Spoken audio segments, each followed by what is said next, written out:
आप सभी को जय हिंद जोहार साथियों, स्वागत है। जेटेट ईवीएस का बहुत महत्वपूर्ण क्लास होगा। यदि पर्यावरण अध्ययन से आपको डर लगता है, रटना पड़ता है, तो हम क्लास में सब याद करवा देंगे। वो आपको पर्यावरण अध्ययन में 30 में 30 आने वाला है प्यारे साथियों, 30 में 30। और जेटेट परीक्षा जो आपका 150 नंबर का होगा, उसमें आपको पास ही नहीं, आप 120 प्लस लाना चाहते हैं तो चैनल को लाइक और सब्सक्राइब कीजिएगा। हर ट्रिक मेथड से सब क्लास में ही याद करवा देंगे आपको, रटने उठने की कोई जरूरी नहीं है। प्यारे साथियों, आप चाहते हैं कि आपकी जीत पक्की हो तो आप जुड़ सकते हैं। रख हौसला और मंजर भी आएगा, प्यासे के पास चलकर समुंदर भी आएगा, थक कर ना बैठे मंजिल को मुसाफिर, मंजिल भी मिलेगी, मिलने का मजा भी आएगा।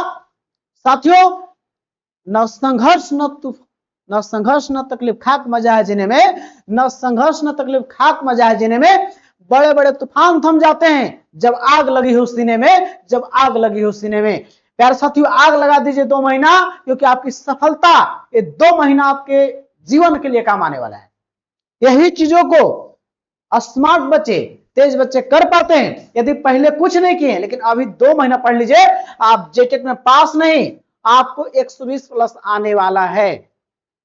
चलिए, महत्वपूर्ण प्रश्नों की श्रृंखला में अभी जो सवाल लेके आ रहे हैं, जो इस श्रृंखला का सवाल है प्यारे साथियों, आपको एग्जाम में डायरेक्ट छपता है अधिनियम, लेकिन आज के बाद आपका अधिनियम से सवाल आएगा, उसको आप नहीं छोड़िएगा, क्योंकि जो भलूदा बना देंगे, जो भी पूछता है वो आपके बीच में है, परोस दिए। अब क्या है, पहला है कि सुमेलित इसमें से कौन सही है? तो वन्य जीव संरक्षण अधिनियम जो आया था 1972 में, ये बात सही है। और यही जो सम्मेलन हुआ था, और यही सम्मेलन जो है स्टॉकहोम सम्मेलन हुआ था 1972 में, 5 जून 1972 को। और इसी सम्मेलन में इंदिरा गांधी गई थी और उसी सम्मेलन से प्रभावित होकर भारत में वन्य जीव संरक्षण अधिनियम शुरू की थी। क्योंकि 5 जून को हर साल पर्यावरण दिवस क्यों मनाते हैं? क्योंकि स्टॉकहोम सम्मेलन हुआ था स्वीडन देश में। विश्व के जितने भी देश है, पर्यावरण को बचाने के लिए विश्व स्तर पर पहला पर्यावरण का सम्मेलन 5 जून 1972 को हुआ था। और उसी से प्रभावित होकर 2 काम शुरू की। पहला काम की वन्य जीव संरक्षण अधिनियम, और 1973 में बाघ परियोजना। ये तो सही है, बात सही है। पर्यावरण संरक्षण अधिनियम 1986, ये दोनों अधिनियम बहुत बार आते हैं, ये दोनों सही है। अब यहाँ पे बाघ संरक्षण अधिनियम, बाघ परियोजना, बाघ परियोजना पूछेगा तो कब आया है? तो बाघ परियोजना प्यारे साथियों 1973 में आया है, इसको ध्यान रखिएगा। बाघ परियोजना कब आया? 1973 में। हाथी परियोजना या बोलेगा गज परियोजना 1992 में। अब आपसे सवाल है कि झारखंड में कहां पे, किस वन्य जीव अभयारण्य में गज परियोजना चल रहा है? ठीक है, आप लोग कमेंट कीजिएगा, ठीक है ना। चलिए, अगला इसमें है कि जैव विविधता दिवस कब 2002 में अधिनियम आया था? जी बिल्कुल सही है, जैव विविधता अधिनियम 2002 में आया था। जल प्रदूषण निवारण एवं निवारण या नियंत्रण अधिनियम कब आया था? 1974 में। ये सब सही है, ये सभी सही है, याद रखिएगा। ये टाइगर प्रोजेक्ट 1973 में। तो जो भी अधिनियम पूछे जाएंगे इसको रट जाइएगा और यहीं से सवाल पूछे जाएंगे। चलिए अगले सवाल की ओर, चलिए एक बार रिवीजन कीजिए। वन्य जीव संरक्षण अधिनियम 1972, पर्यावरण संरक्षण अधिनियम 1906, ये दोनों सवाल बहुत बार आते हैं, ये तो छोड़ना नहीं, ये तो एकदम याद कर लेना है। और बाघ परियोजना टाइगर प्रोजेक्ट का है 1973, और हाथी परियोजना या गज 1992, जैव विविधता अधिनियम 2002, और जल प्रदूषण निवारण और नियंत्रण ये कब आया था? तो प्यारे साथी 1974। रिवीजन कर लेना है आपको, और आपके सवाल जो आएंगे यहीं से आएंगे, याद रखिएगा। सवाल आपके बीच में है कि ध्वनि प्रदूषण का मापन किस कैसे करते हैं? ध्वनि प्रदूषण मापते किससे हैं?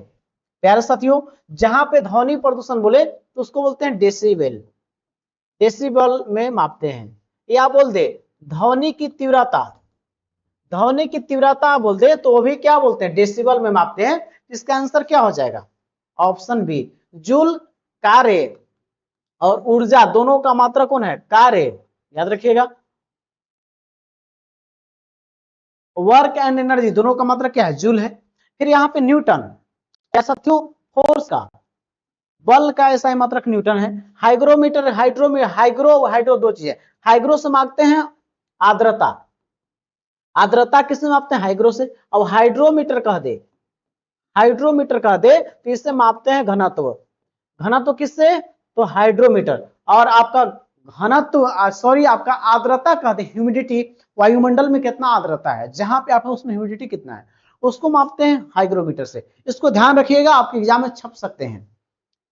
चलिए, वायुमंडलीय दाब को किससे मापते हैं बताइएगा, आप लोग कमेंट कीजिएगा। वायुमंडलीय दाब को किससे मापते हैं? कमेंट कीजिए, कमेंट का इंतजार होगा। वायुमंडलीय दाब। चलिए अगले सवाल की ओर। सवाल आपके बीच में है कि निम्न में से कौन सा ग्रीन हाउस गैस नहीं है? तो निम्न में से कौन सा ग्रीन हाउस गैस नहीं? ग्रीन हाउस गैस होता क्या है? ये प्यारे साथियों ऊष्मा को अवशोषित करते हैं, अवशोषित करते हैं, जिससे क्या होता है, पृथ्वी का लगातार तापमान बढ़ता है, लगातार टेम्परेचर क्या होगा, ताप बढ़ता है, याद रखिएगा। जिससे क्या होगा, ग्लेशियर पिघलने लगेंगे, जिससे क्या होगा, जल स्तर बढ़ जाएगा, ठीक है ना। तो ग्रीन हाउस गैस प्यारे साथियों याद रखिएगा, बहुत इंपॉर्टेंट है। कौन सी गैसें हैं? CO2 बहुत महत्वपूर्ण है, प्रमुख गैस है। NO2 भी है, हीलियम नहीं है, हीलियम ग्रीन हाउस गैस नहीं है। मीथेन भी है, जो मीथेन को मार्स गैस भी बोलते हैं, मार्स गैस भी बोलते हैं। ये आपको गोबर गैस में भी यही मिलता है, सेप्टिक टैंक में भी यही गैस पाया जाता है। साथ ही जहां पे विस्फोट होता है, जो विस्फोट होता है, खान होता है ना, खनिज लोग, वहां पे इसी में गैस पाया जाता है, मीथेन। याद रखिएगा, बहुत बार सवाल छपता है प्यारे साथियों। आपका CO2 है, NO2 है, CH4 है, लेकिन हीलियम जो है ये आपका ग्रीन हाउस गैस इफेक्ट नहीं प्रभाव डालता है। तो आपका नहीं पूछा था, आपका ये नहीं काट देंगे, ठीक है ना, ये नहीं है, नेगेटिव कैंसर नेगेटिव। अगले सवाल की ओर। बोल रहा है यहाँ पे कि निम्न में से कौन सी नदियां बंगाल की खाड़ी में गिरती हैं? तो दो तरह से देखिएगा, भारत में जो नदियां है ना, वो दो तरफ प्रवाहित होती हैं, ठीक है। जैसे एक आपका हो गया प्यारे साथियों, ये जो आपका इलाका हो गया, ये बंगाल की खाड़ी, बंगाल की खाड़ी।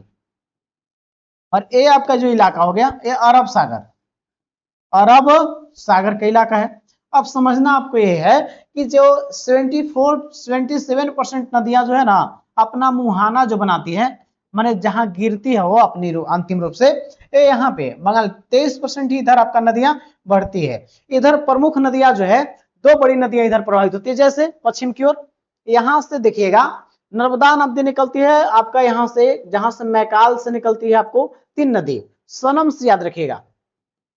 मैकाल के अमरकंटक से, मैकाल के अमरकंटक से 3 नदियां, जिसका नाम है सनम, सनम, स से सोन, न से नर्मदा, म से महानदी। तो मैकाल से 3 नदी, तो इसके इधर से निकलता है नर्मदा, और बहते बहते आपका कहा मुहाना बनाता है, अरब सागर में। कहा? अरब सागर में।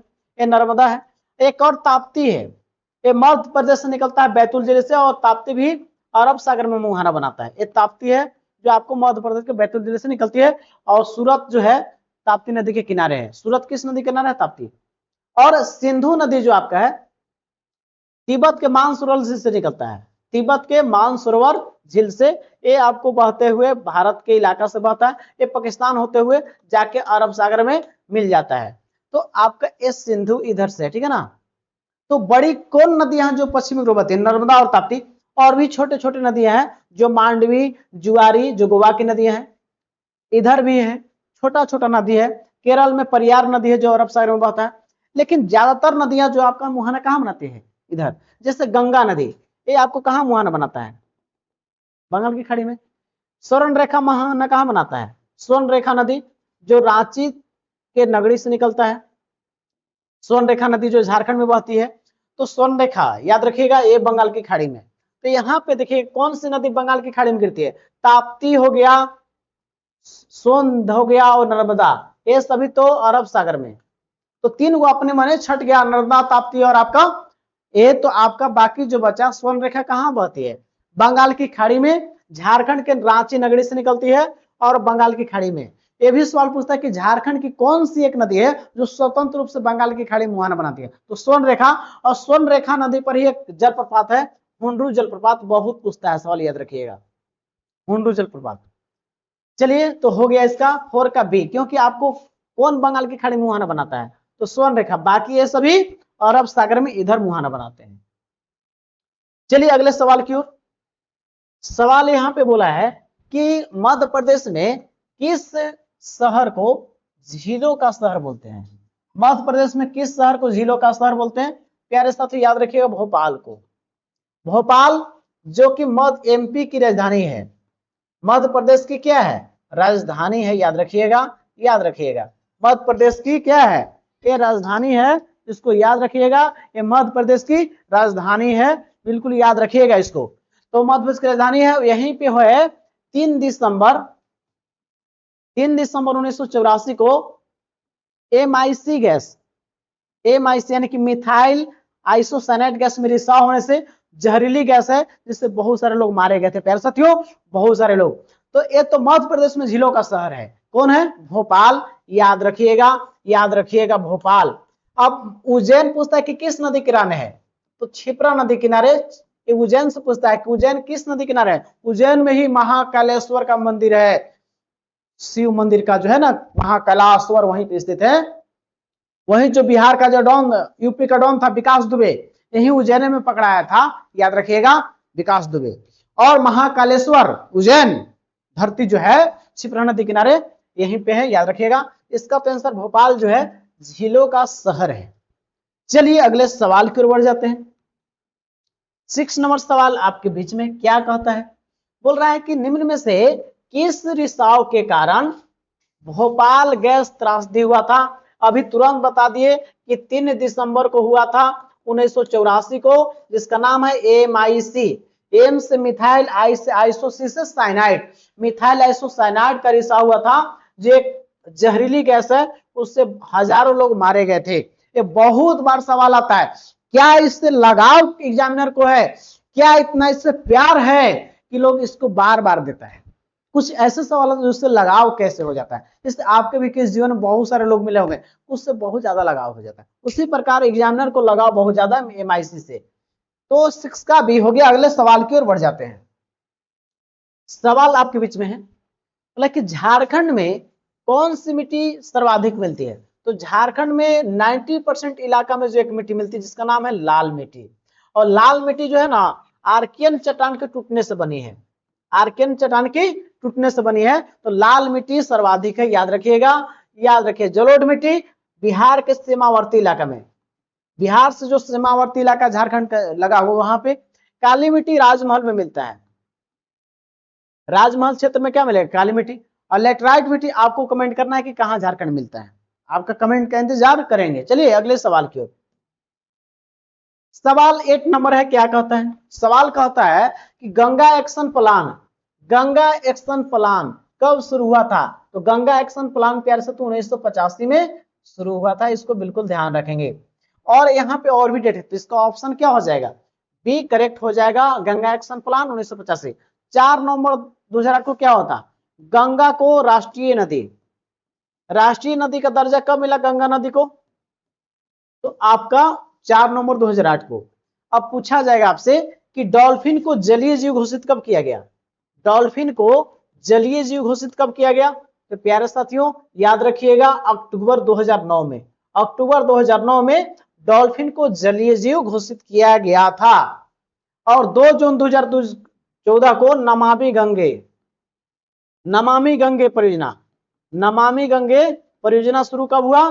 तो 2 जून 2014। बिल्कुल याद रखिएगा, छोड़िएगा नहीं, क्योंकि आपको हो सकता है कि धोखा दे दे, तो चुकना नहीं है, क्योंकि आपके लिए बहुत महत्वपूर्ण सवाल है। गंगा का बात आया तो गंगा सबसे लंबी नदी है भारत की, सबसे लंबी नदी है, याद रखेंगे। और इसकी लंबाई 2525 किलोमीटर है, जिस पर जो शहर स्थित है, बड़ा बड़ा शहर पटना हो गया, आपका वाराणसी हो गया, इलाहाबाद हो गया, हरिद्वार हो गया, कानपुर हो गया।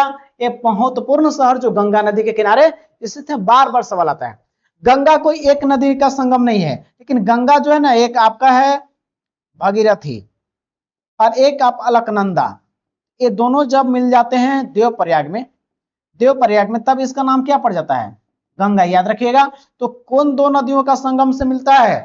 तो अलकनंदा और भागीरथी जब जो है यहाँ देवप्रयाग में आपस में मिलते हैं, तो वहां पर उसका नाम गंगा पड़ जाता है, ठीक है। तो भगीरथी और अलकनंदा, भगीरथी निकलती है गोमुख से, मेन गंगा भगीरथी को ही मानते हैं। भगीरथी जो है गोमुख से निकलती है और आपका अलकनंदा सतपुत ग्लेशियर से। तो भगीरथी और अलकनंदा दोनों नदी जब यहाँ देवप्रयाग में मिलेंगे तब इसका नाम पड़ जाता है गंगा। तो गंगा प्यारे साथियों बहुत इंपोर्टेंट है, भारत की सबसे लंबी नदी है। और इसकी गंगा की सबसे लंबी सहायक नदी कौन है? यमुना। यमुना याद रखिएगा, यमुना नदी गंगा की सबसे लंबी सहायक नदी कौन है? तो यमुना है, याद रखिएगा। यमुना, यमुना के नदी के किनारे आपका मथुरा है, दिल्ली है, आगरा है, ये सभी याद रखिएगा, बहुत इंपोर्टेंट है। आगरा, दिल्ली, ये सब किसके किनारे हैं? यमुना किनारे। जो गंगा की सबसे लंबी सहायक नदी है यमुना, यमुनोत्री से निकलती है। तो यहाँ पे सवाल आप देख रहे हैं 8 का क्या हो जाएगा? 8 का आपका आंसर हो जाएगा गंगा एक्शन प्लान 1985। इतना तो बिल्कुल ध्यान रखिएगा। और गंगा अपना मुहाना कहां बनाती है? बंगाल की खाड़ी, बीओबी में, बंगाल की खाड़ी में। गंगा नदी को पूछेगा, गंगा नदी को बांग्लादेश में क्या बोलते हैं? बांग्लादेश में पद्मा बोलते हैं, पद्मा। और जब गंगा और ब्रह्मपुत्र आपस में मिल जाते हैं तो उसका नाम क्या पड़ जाता है? मेघना, याद रखिएगा, मेघना। अब ब्रह्मपुत्र को क्या बोलते हैं बांग्लादेश में? जमुना बोलते हैं। याद रखिएगा, भूलिएगा नहीं इस चीज को। जितना भी डाटा बता रहे गंगा नदी से उसको याद रख लीजिएगा, क्योंकि एग्जाम में छपते हैं सवाल गंगा से। चलिए, तो हो गया, जो भी होगा सुन लीजिएगा, आपको याद हो जाएगा। चलिए, ओजोन से सवाल आपका है। बोला आपसे है कि ओजोन की मोटाई किससे मापते हैं? प्यारे साथियों, ओजोन बहुत बार पढ़ा है। ओजोन का पूछा है मोटाई। देखिए, ओजोन की मोटाई जो मापते हैं ना, वो डॉप्सन में मापते हैं, डॉप्सन इकाई में मापते हैं। ओजोन आखिर एक कहाँ है? तो ये आपका वायुमंडल के समताप मंडल परत में है। समताप मंडल जिसको बोलते हैं स्ट्रेटोस्फेयर, वहां पे मिलता है। अब पूछेगा ओजोन मंडल क्या करता है? तो सूर्य से आने वाली हानिकारक पराबैंगनी किरणों से रक्षा करता है, पराबैंगनी किरणों से रक्षा करता है। याद रखिएगा, याद रखिएगा, याद रखिएगा। और ये आएगा तो इससे क्या होगा? आपको स्किन रिलेटेड बीमारी फैलेगा। इसमें छिद्र कहां पाया गया सर्वप्रथम? छिद्र 1985 में पता लगा, दक्षिणी ध्रुव के। कहां छिद्र पता लगा?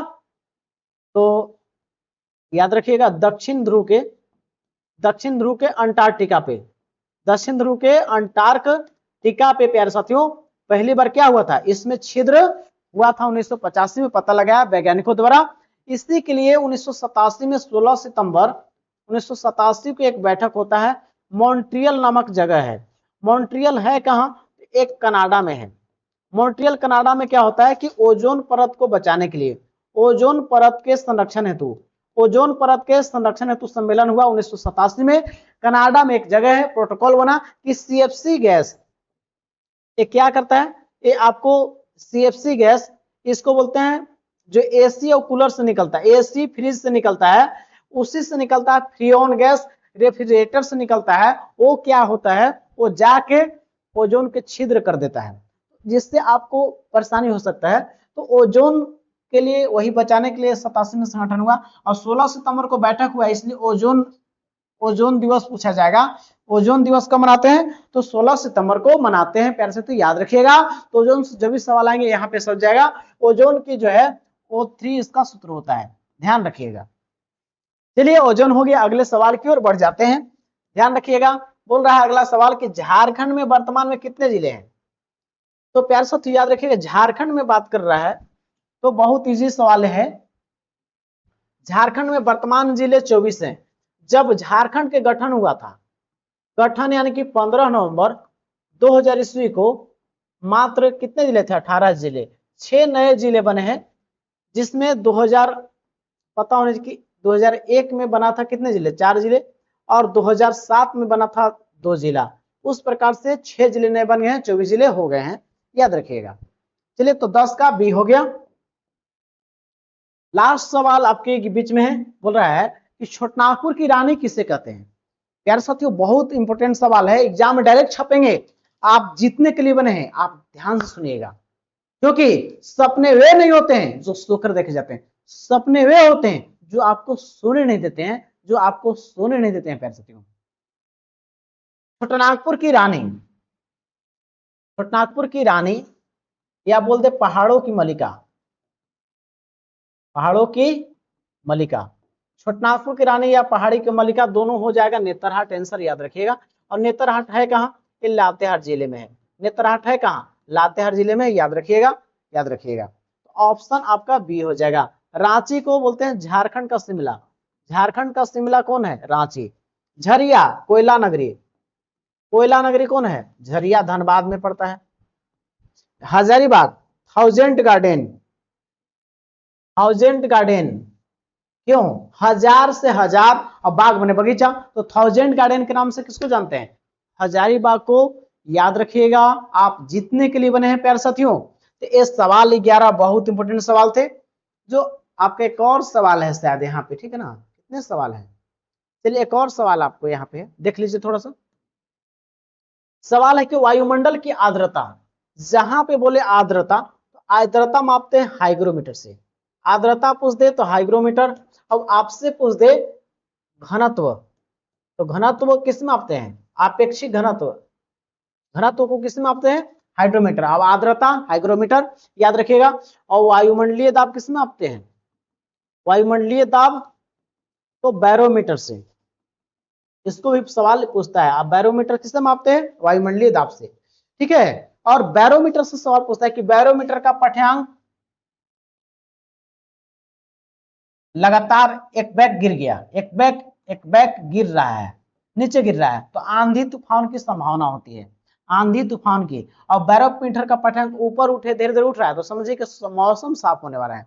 तो वायुमंडलीय दाब बैरोमीटर जो आपके लिए बहुत महत्वपूर्ण साथियों है, बहुत इंपोर्टेंट है, जो आप जरूर देखे होंगे, तो आपको समझ में आया होगा।